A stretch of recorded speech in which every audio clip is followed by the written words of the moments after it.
Hello and welcome to Medical Monday Every Day with Dr. Grace Patterson, affectionately known as Dr. Grace. Today our segment is going to be on inflammation, pain, and disease. My practice is named Bethesda Holistic Center and Everything Care Medicine in the Metro Detroit area. And one of our major branches of our practice is pain management. That's what we call it, but we call it the healing clinic, and I'm going to share with you why in a few moments. Pain is a source of inflammation, okay, and inflammation is the source of pain. And the words of Dr. Sebi, he said mucus is the cause of all disease, and I say, in the words of Dr. Grace, that mucus is a response to inflammation. And so how many of you out there, I'm going to be a little graphic here, but how many of you have had a cold or upper respiratory infection and you coughed up some phlegm or some cold and it felt cold, right? So your bronchioles, which is branches of your lungs, are inflamed. And so mucus builds up in there to try to soothe it and calm it down. That's the response to it, right? And so inflammation is part of viral diseases, bacterial diseases. Inflammation causes joint pain. Inflammation is a major component of asthma. Inflammation is a major component of joint pain, as I said before, but also inflammation can be found throughout the body. Inflammation can be in your skin, cause hair loss. Inflammation, as we know, can cause, which is a major source of sinus infections, lung infections. Inflammation is a major source and cause of hypertension. Did you guys know that? Most of you just that out there under the sound of my voice think hypertension is because of what we call as doctors vasoconstriction, those blood vessels clamping down, causing a narrowing. So when the blood goes through, it goes through a higher pressure and the heart has to work harder.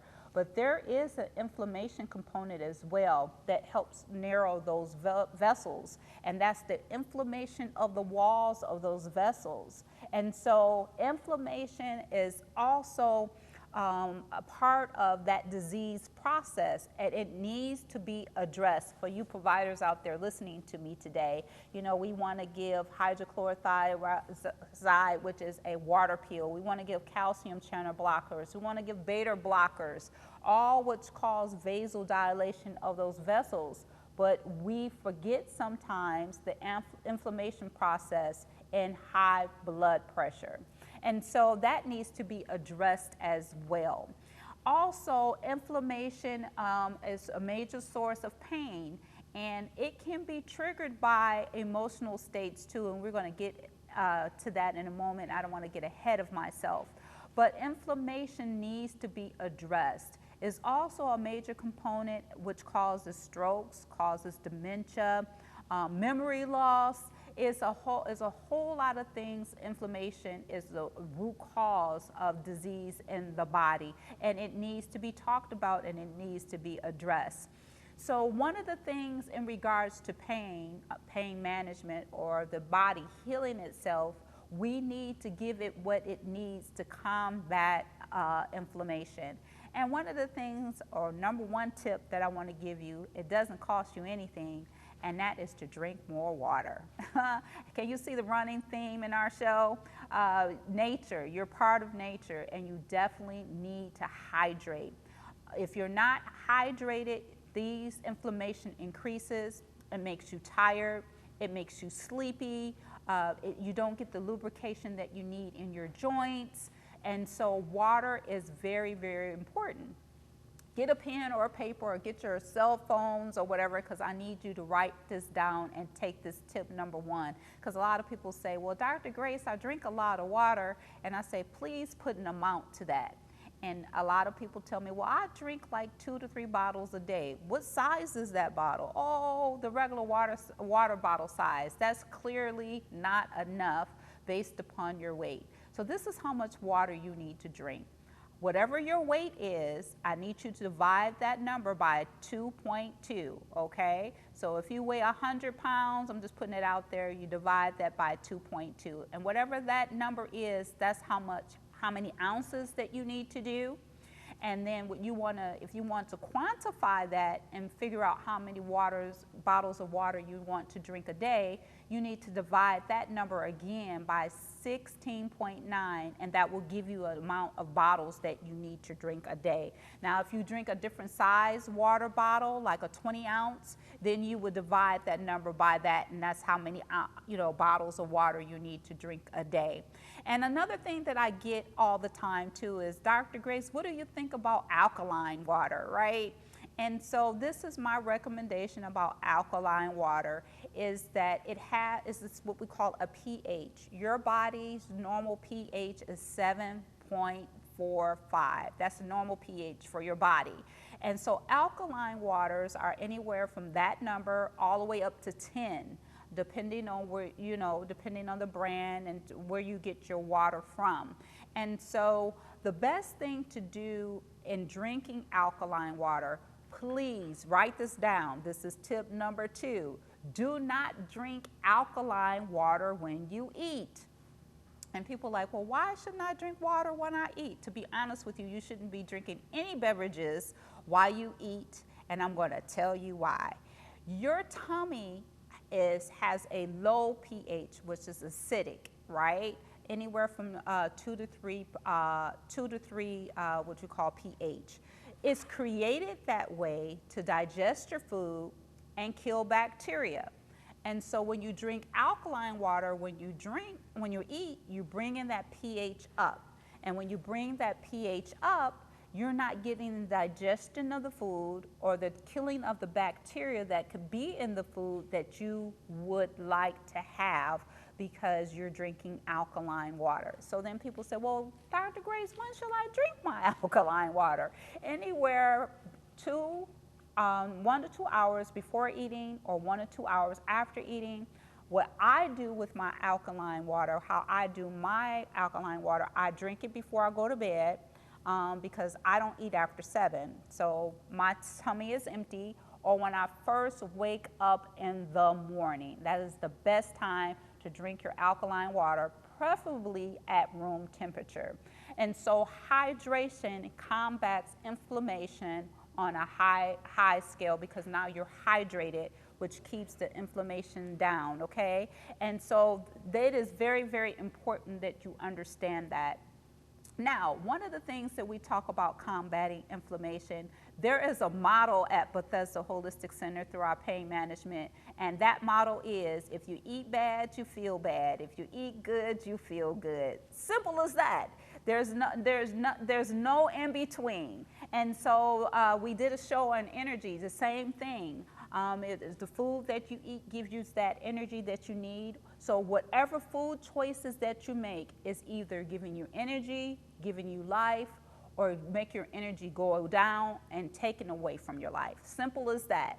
So when you make your food choices, and I don't believe in total deprivation. I don't believe having a cookie now and again or once in a while, but I have a problem when you crack open that pack and you sit there and eat them all until they're gone. No, you can't do that. And of course, sugar and those type of things will cause inflammation to go on the rise. So we're going to talk about foods that increases your inflammation, and you need to get hopefully you got your pens and your paper and you got your phones or your iPads out, so you can realize and recognize the foods that increase inflammation. So junk foods, red meat, salt, sugar, dairy, and dairy includes cheese, yogurts, creamer, and ice cream. Refined sugars, breads, processed food, and some vegetables that are called nightshade vegetables. How many of you out there are eating vegetables and you're like, oh, I know that I'm eating good, but do you know there are certain vegetables that increases inflammation, and you need to have that pen and paper handy now so I can tell you what they are. Now, number 1, you can Google this. Foods to avoid in arthritis, osteoarthritis, or rheumatoid arthritis. Number one at the top of the list is going to be tomatoes. And those of you who are salad eaters out there with your tomatoes on there and you have joint pain or deal with pain, you need to not put tomatoes on your salad. Or what causes the inflammation from the tomato is the skin and the seed, the pulp that's within it. And how do you peel a tomato? It's so hard. There's a little trick, and I'm going to tell you that, and I have to do it quickly.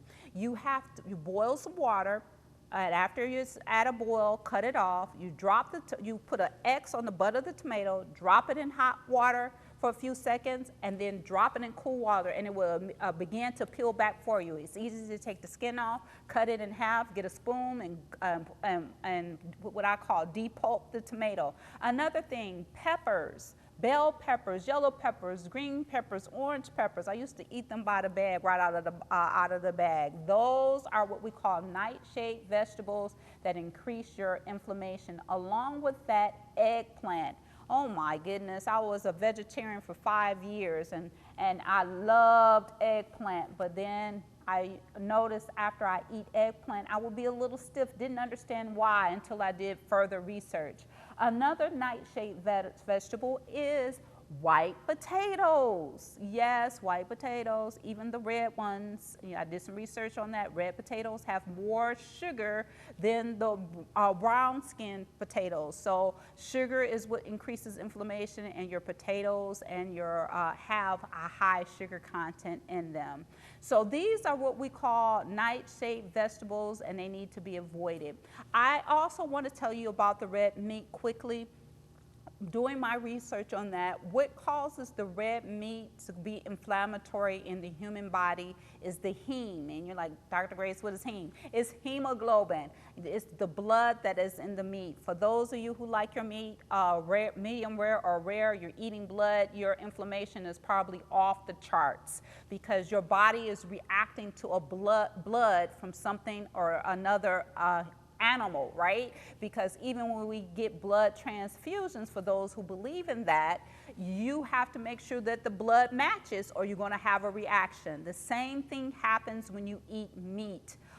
Even if you cook it well done, it's still cooked heme in that your body responds to, and that is an inflammatory response. So inflammation is very, very important in understanding the process so you can make good food choices, so you can control that inflammation that happens, keep inflammation down. If you keep the inflammation down, you can control the disease process that happens in the body. And hopefully this information that I gave you will help you manage pain even better.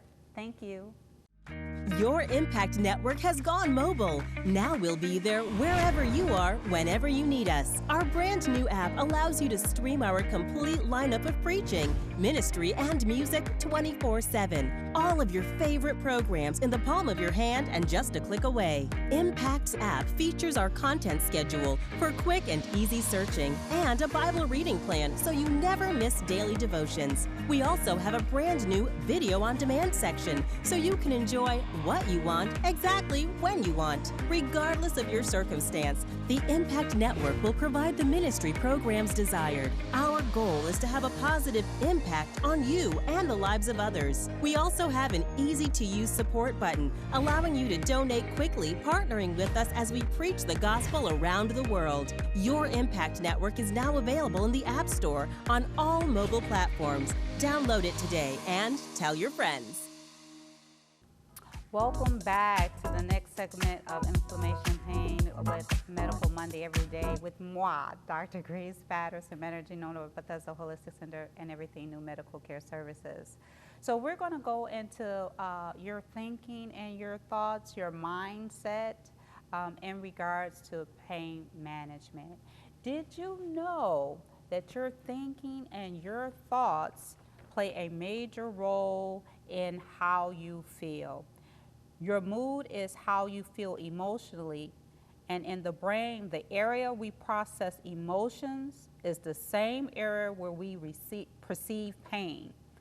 Think bad, feel bad, pain is bad, just have you noticed a relationship to that about your eating? Eat good, you feel good. You eat bad, you feel bad. So you think bad, you feel bad. And if you think good, you feel good. Not saying if you have chronic pain that it'll make it go away altogether, but you can minimize your pain by your processing your thoughts. Even stress is a known factor to increase inflammation and also to increase pain. Being a doctor for over 25 years and doing a natural pain management for over 10, I have noticed my patients when they're in a stressful situation or dealing just with the stresses of life, some of them they experience depression and anxiety, that their pain also goes up. And that means and is an indication to me that their inflammation in their body is up as well. So it's very, very important that you understand that your thinking, your thoughts, your mood, how you feel, and how you decide to feel in that moment can affect your body and can either be a door closing to disease or a door opening to disease. I think we have a caller that is ready. Retina from Michigan. Thank you for Retina. How are you? I am well, Dr. Grace. How are you? Thank you so much for asking. I am great. Glad to hear your voice. It's glad to hear yours as well. Thank you. So what is your question today, Retina? So I have a question, Dr. Grace. I heard some of the segment with regards to inflammation, and I've suffered from endometriosis for decades. And I just wanted you to address the causes of endometriosis inflammation and how I basically would distinguish that from any other inflammation or how other inflammation may be occurring or inflammatory response may be happening in my body, maybe due to the foods that I eat versus the endometriosis inflammation. Oh, that's a very good question, Retina. Well, let's explain what endometriosis is. This is not my area of expertise, but I'm not an OBGYN, but I do have a little bit of experience with it and understanding the physiology of it. Endometriosis is endometrium. That's the inside of the uterus. For some strange reason, those cells get out of the uterus and they attach to what we call the abdominal wall or the organs that are out there. And so the body recognizes it as something foreign because it's not enclosed in the uterus. So the body sends chemicals there to fight it, or what we call cytokines, that cause an inflammation process, normally around a woman's cycle, because the endometrium is very sensitive inside the uterus and outside the uterus to hormones. So a good indication is to tell the difference between what you're eating. Of course, be aware of the foods that I did say that cause inflammation and see how your body responds to that, number one. And then number two, your stress level. What are you doing? Is something stressful happening in your life right now? Work-related, relationships, whatever it may be, those are the things that will allow you to determine what your body is going through at the time. Also, medically, as a medical doctor, I test for markers for inflammation in the body, like C-reactive protein, SED rate, there are triglycerides. There are all indications of inflammation that can be occurring at the body at the time. And so those are things that you could talk to your doctor, your OBGYN, or your primary care doctor to check those markers, because none of us want to be in an inflamed state for a chronic period of time, because it can start affecting the rest of the body outside of the diagnosis that you have on record, the endometriosis. That was an excellent question. Hopefully I answered that for you. You did. Thank you very much. Actually, and I never knew that there was a testing marker actually for the inflammation. And knowing that I've suffered with endometriosis for years, that would have always been very helpful for me. But thank you. And so that's certainly something that I will address with my doctor, and maybe even yourself. All right. We can just have a test. Yes. So remember, just that's C-reactive protein, that's SED rate or ESR, or your triglyceride levels. I look at those to see if they're elevated, if that a person, the inflammation in the body. So those are the three. Okay, thank you. You're welcome. Have a good day. You too. Okay, we have Jessica, who is going to share with us her testimony being part of our pain management clinic for years now. Jessica, are you there? Yes, I'm here. Sorry about the loud background, but yes, I'm here, Dr. Grace. Hi, Jessica. Thank you for calling in. So I just want you to share with our viewing audience as they listen to you the condition that you were in when I first met you up to today and how it has impacted your life. Okay, when I first started out with Dr. Grace, I was on a walker. I was experiencing pain everywhere. I was on a few pain meds, but now today that I can say that I'm off of one of the pain meds and I have lowered the other pain med down to a substantial amount. I've changed everything as far as in my diet, everything, working out. Dr. Grace has truly helped me as far as getting my life back, and I really appreciate that.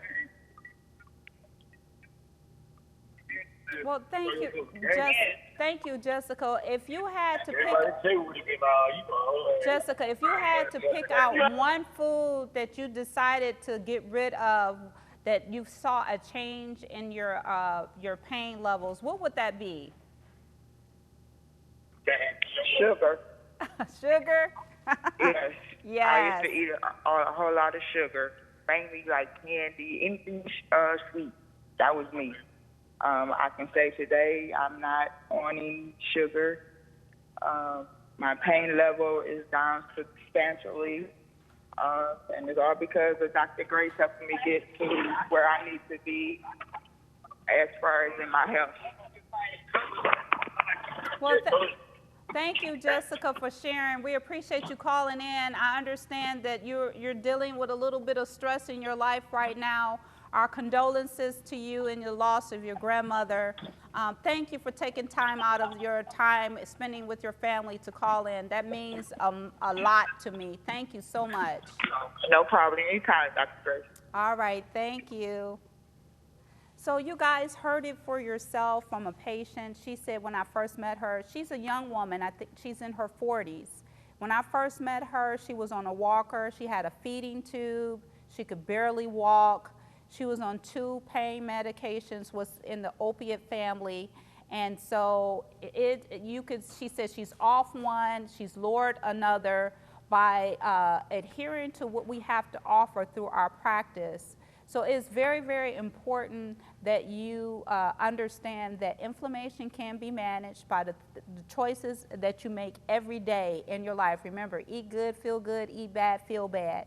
Now, if you want to get in touch with our practice, you can go to www.drgracecares.com, and we have a website talking about the products that we provide. If you want to make an appointment, that is www.drgracecares.com. And we're in the Metro Detroit area, but that doesn't matter. As you could see, I had people calling in from South Carolina, from Houston, Texas. Thank God for technology that we're able to help people all across the globe. So if you want to also call us, our phone number is 248-356-1111. That's 248-356-1111. We're taking new patients. Whatever we can do to help, that's what we're here to do. I just want to say this before we close. In the middle of a pandemic, there was still an epidemic, and that was the opiate crisis. You know, people were still ODing and passing away. And what we do at Bethesda Holistic Center, we are on the front lines of helping people get off opiates who desire to get off opiates. Opiates are what we call pain medication, which is a controlled substance that is from the poppy seed plant, which is the same plant that heroin is made from. And so all my patients say, I have pain all the time, even when they're on an opiate, and I'm gonna tell you why. Because the opiate gives you a sense of euphoria. It's like, I'm in pain, but I don't care. I mean, but the pain is still there. So the opiate is not treating anything. It's not making a person heal. It's just masking the symptoms that they're having through a stupor of sleeping all the time, not having the cognition that they're needed, affecting their gut motility because it slows it down extremely. Opiates have also been known to increase later on in life dementia, and then tolerance happen. After a while, the body gets used to it and it requires more of it. Tolerance is different from addiction. Tolerance means the body gets used to it and need more of it. And addiction means satisfaction and pleasure, that a person wakes up thinking about it, go to sleep thinking about it, and do whatever they need to do to get it from you, even hit you upside your head and steal. We're not talking about that, but we're talking about tolerance today. There is a difference. And so at Bethesda, we pride ourselves on weaning people off opiates, getting people off opiates, and teaching them how to manage pain through the joys of life, and making good health choices so they can have a better quality of life. You heard the testimony. On a walker, feeding tube, she's working out, she's at the gym, she got rid of one opiate and has cut down on the other substantially. And we are so excited to do the same for you if that's something that you desire to do. So thank you for tuning in to Medical Monday every day. I am Dr. Grace Patterson. Until next time, be well, be healthy, be whole. Bye.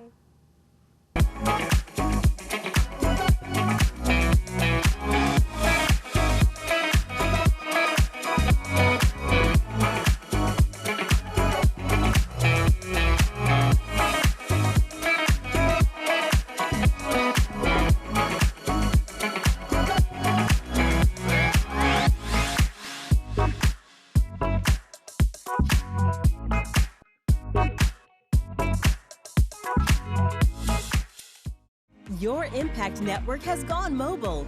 Our brand new app allows you to stream our complete lineup of preaching, ministry, and music 24/7. Impact's app features our content schedule for quick and easy searching and a Bible reading plan so you never miss daily devotions. We also have a brand new video on demand section. Your Impact Network is now available in the App Store on all mobile platforms. Download it today and tell your friends.